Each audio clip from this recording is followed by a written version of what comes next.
are. Tail end of the season. It's October 17th, 2024. We had a morning temperature this morning of 24 degrees as a low, so we had a hard freeze last night. The last 3 to 4 days, probably 4 days, we've had very cool, wet conditions. It rained. We got a lot of rain. Rained every day, cloudy, cold. It didn't get out of the 40s. A couple of weeks ago, I ended up taking the super off of this and collected the honey. And we put the wet frames back on. I checked it within a week because they had pretty decent weather, and they didn't finish cleaning them up. Hopefully they're much, cleaned up now, and I want to get them out of here. And I also been feeding these guys sugar water. I tried the Ziploc bag method last week. I'm going to look at it and see what happened. If they got it all or if it leaked all over the place, I don't know. What I've been noticing a lot around my beehives, I got the suit on basically not for my honeybees, but for the hornets and yellow jackets that have been just zipping all around these hives. Right now I've got yellow jackets down here. I got honeybees fighting yellow jackets. This morning when it was really cold, I took the robber screen off because there was a lot of dead bees on the porch that the bees could not get off or get out because their entrance is on the top.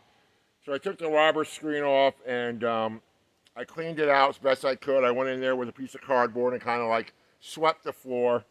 And there was a mixture of honeybees and yellow jackets that were dead. So it wasn't many, but there was enough to where it was getting pretty much blocking the entrance because they had filled, totally filled the entrance with dead bees. I don't know how they were even able to even get out if they wanted to. But yeah, I got a honeybee pretty much kicking the ass out of a yellow jacket. Yellow jacket is lost. Yellow jacket is dead. The honeybee went back inside. That's interesting. This box here I put on about a week ago before we got the really cold and wet weather. This is my insulated top I'm going to be using for the winter. I've got 6 inches of foam in this box. And there's no ventilation. There's no top board. It's just 6 inches of foam with enough space underneath to where I won't have to use a shim so when I put the sugar candy in for later in the winter, or if right now I'm feeding sugar water so I don't have to worry about putting a shim on because there's enough room between the top frames and the insulation to accommodate that. So what I'm going to do is pull the top off, get these frames out quickly, and I'll have a towel too to kind of protect them from any of the yellow jackets or hornets trying to go in. I'll have to shake some bees off, and that'll be about it. And then I'm going to replenish the sugar water. So let's see what we got here. Get prepared for this.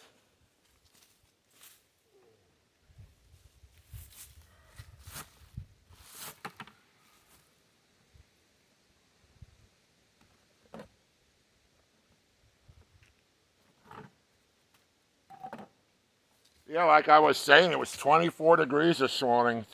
That's the coldest morning we've had so far this fall. We've had 29, 28, but 24, and I don't even think it was forecasted, I don't know, but it was cold. But there's a yellow jacket. It's all yellow jackets. I got honeybees down here, but they're kind of guarding their entrance. So yeah, I mean, that was cold. I'm not done insulating this. I'll be actually wrapping this with Reflectex just for a windbreaker because you're not going to get much insulation value out of Reflectex when it's up against your material. For that stuff to really work and get the R value out of it, you got to have an airspace. And as long as my top is heavily insulated, I've got 2-inch boards, 3 of them stacked tight. I'll show you when I take this off. And then I'll end up wrapping it. I'll end up removing this super here because the wet frames are in there, but so they'll be dropping this down too. So they're only going to have the 2 deeps. My last inspection, both deeps had honey. This was honey. There's some honey down here. I didn't go digging into it. I didn't bother looking at the brood. I just got in and got out quick because we had a lot of robbers that day. And so I put my ear up against the hive this morning when it was 24 degrees out, and they were just humming away. You could hear it pretty good, very strong. So right now the winter bees are in here. They're pretty much established. So yeah, so let's get to this. I just don't like all these yellow jackets. They're crazy.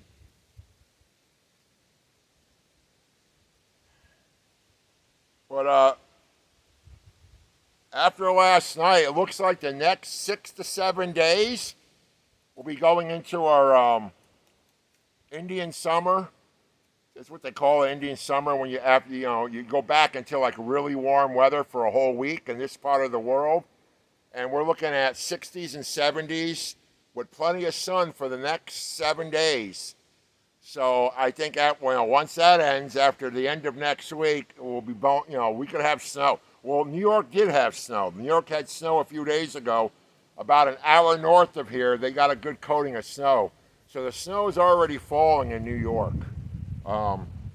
We can get snow and ice by Halloween. I've had some major snowstorms here in October in my lifetime, but I could probably count on one hand how many times that happened. But I've seen up to a foot of snow in like October 20, around that date. I mean, I've seen Halloweens where we couldn't go trick-or-treating because there was just too much snow and ice. So it does happen. And, like I said, but the next 7 days looks really good. I'm going to really load them up on the sugar water, 2 to 1, to make sure that, they've got everything packed in there that they need. And then I'll come back when it starts to get really, really cold, and we'll do the final wrap and put some candy cakes in, and then come back in, February. We usually get a thaw in February. That's when the maple syrup starts running in our trees. So yeah, and then I'll recheck those candy boards to see how the bees are doing. And I'm probably going to invest in one of those endoscopes. They're not expensive. You can get a decent one for under $50. And so I can kind of peek inside these hives too, without having to open them up. So, and I'll end up taking the robber screen off. That'll come off. As soon as I know the yellow jackets are not a problem no more, I'll take that off, put the entrance reducer back in. I'll leave the 4-inch gap on there, and then I'll put a mouse guard over that. So, the Layens hive down the hill it's done. I am going to do another video on that because I'm going to add some more insulation over the roof and with a box, and I'll show you how I do that. So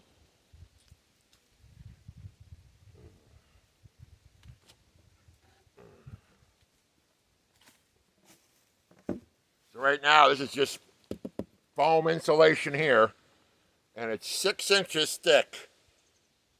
So I'm just hoping that if they don't have the frames are coming out no matter what. And they pretty much went through the sugar water. Well, for the most part. Get this out of here. I don't like that bag idea. I'm going with a different route. I'm going with a totally different route.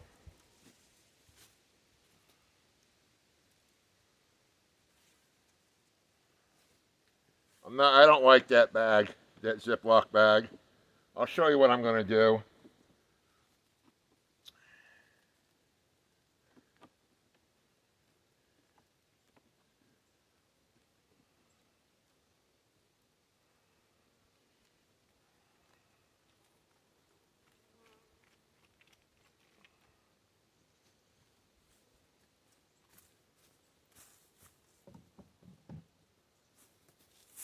I got almost 4 gallons of honey out of this thing.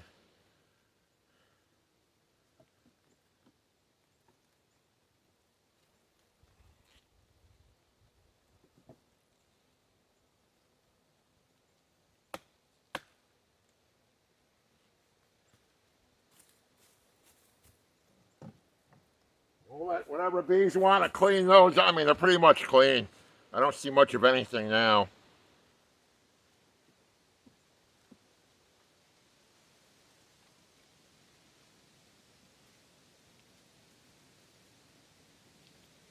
So that's a yellow jacket that was in the beehive. A yellow jacket in the beehive.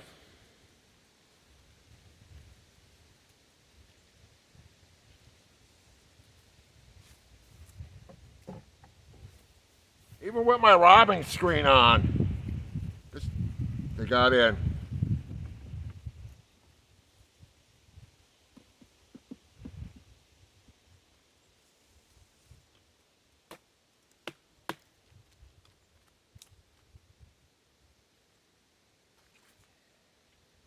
Yeah, pretty much cleaned up. I don't know why they're propped. I don't know what this is. It's like they filled these cells because this wasn't here when I extracted honey. It's like a solid, almost looks like clay.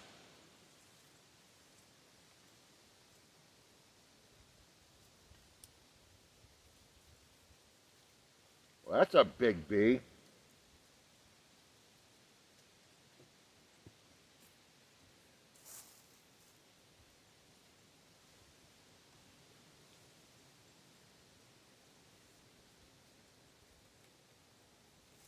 Huh. Thought it was my freaking queen for a minute. Guess not. Huh. I don't know what that stuff is. You can see it. Almost looks like clay, like they put clay in it. Maybe it's propolis.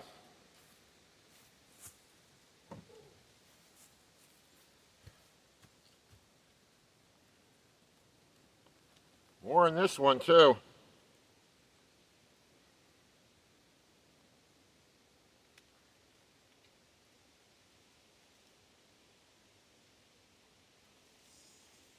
It could be crystallized honey. I don't know.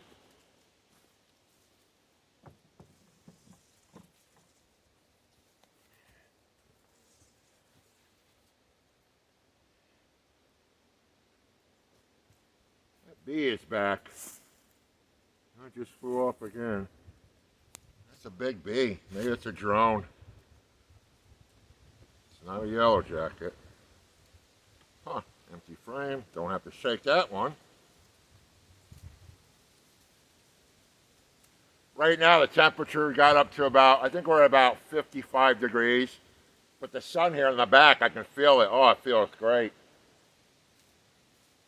I'm not, it's not really that bad out.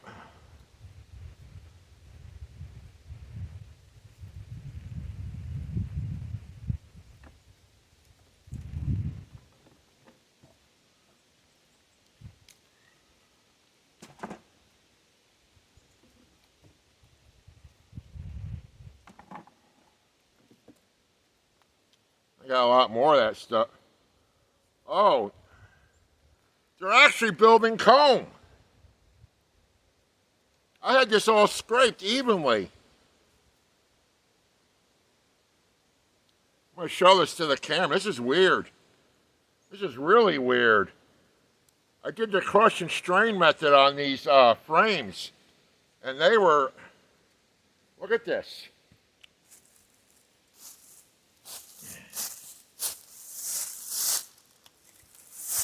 I mean, you can see it, but these bees started to build comb again.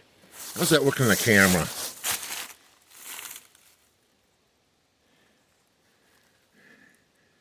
Starting to build comb out, but I don't know why it's so dark.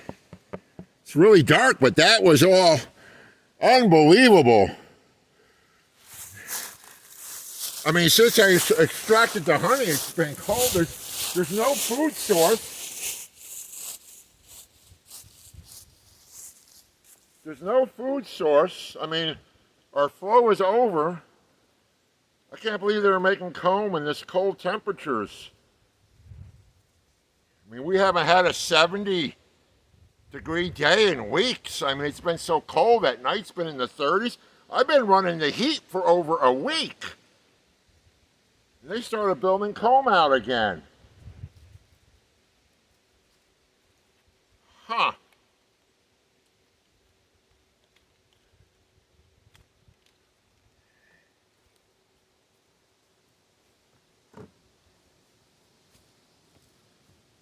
I said it's been on a week and a half, almost 2 weeks. I put these back on for them to clean up. Here's the last one. And they were building on this too. Weird. All right, let me put the cover back on this. Make a decision here.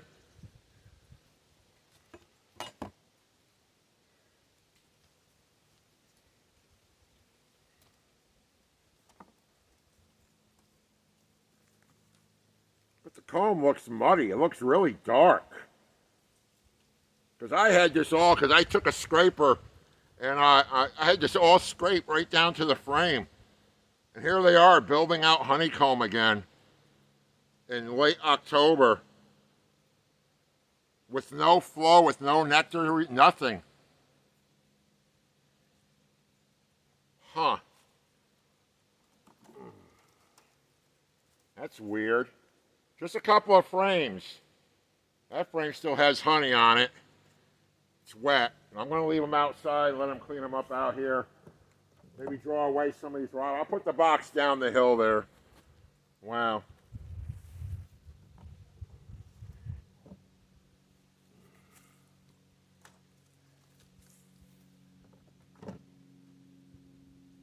Unbelievable. So on my insulated top box here, like I said, I've got 6 inches of foam. And you see this space here? This gives me enough room to lay my sugar cakes on top of the second deep. Today I'm going to put in some, I'm going to put some sugar water in there in containers instead with a float, and I'll show you that. So I don't have to put a shim. Some people put like a 1-inch, 2-inch feeding shim, then they put their top cover on, and they do it that way, but I did mine a little different.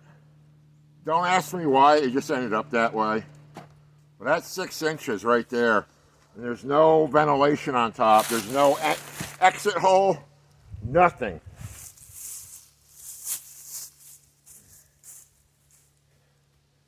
So what we're going to do, I don't like that bag. I don't like that Ziploc. It doesn't look like they got a lot of it out.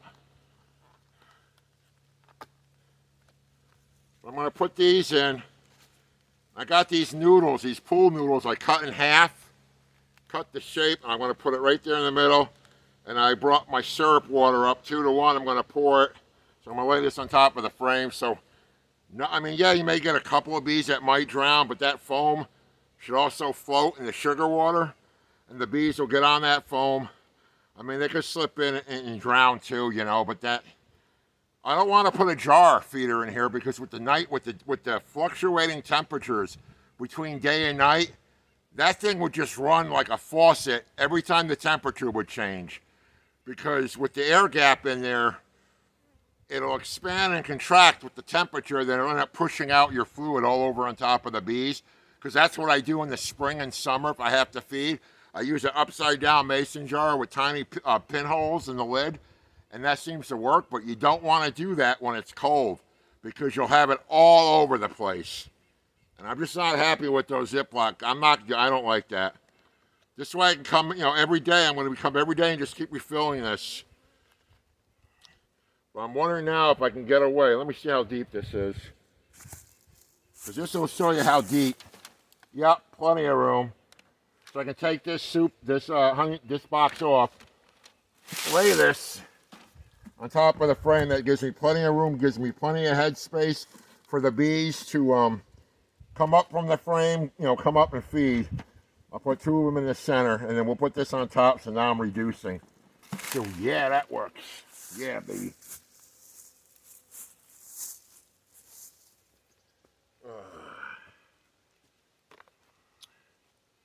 So,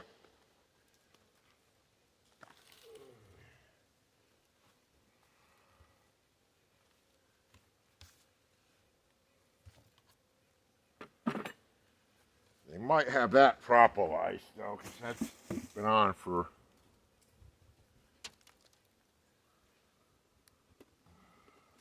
Yep.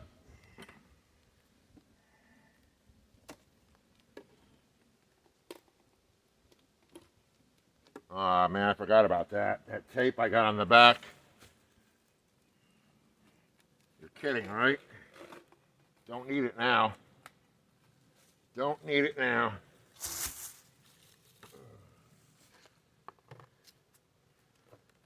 Looks like all the bees are clustered. I can see them. Right here, right here, right here, right here, right here. They're on this wall because the sun's hitting it. There is nothing back here.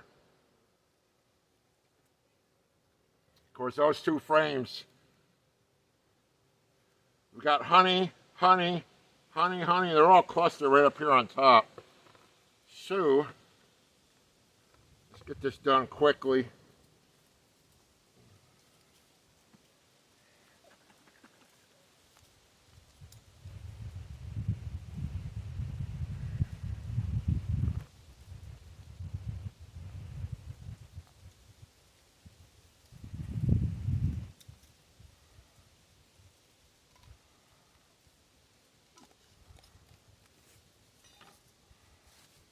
Get my insulated box. Put it right over.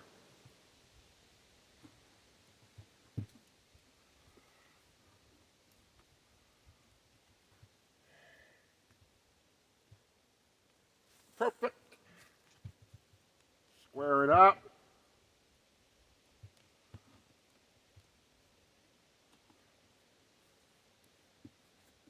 That little piece of zip tape there, because I had a hole in that box.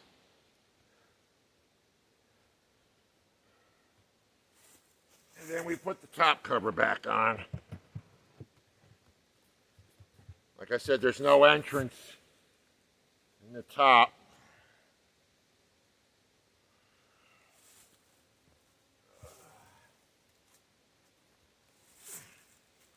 So I'll be back up. We'll do another video later in date here. It's when I go and wrap this up and, you know, for the final time. But like I said, the next 7 days we're having our what they call Indian summer. I don't know if I'm supposed to say that. Am I allowed to say Indian summer, or should I say indigenous? Indigenous summer? I don't know. It's always been called Indian summer.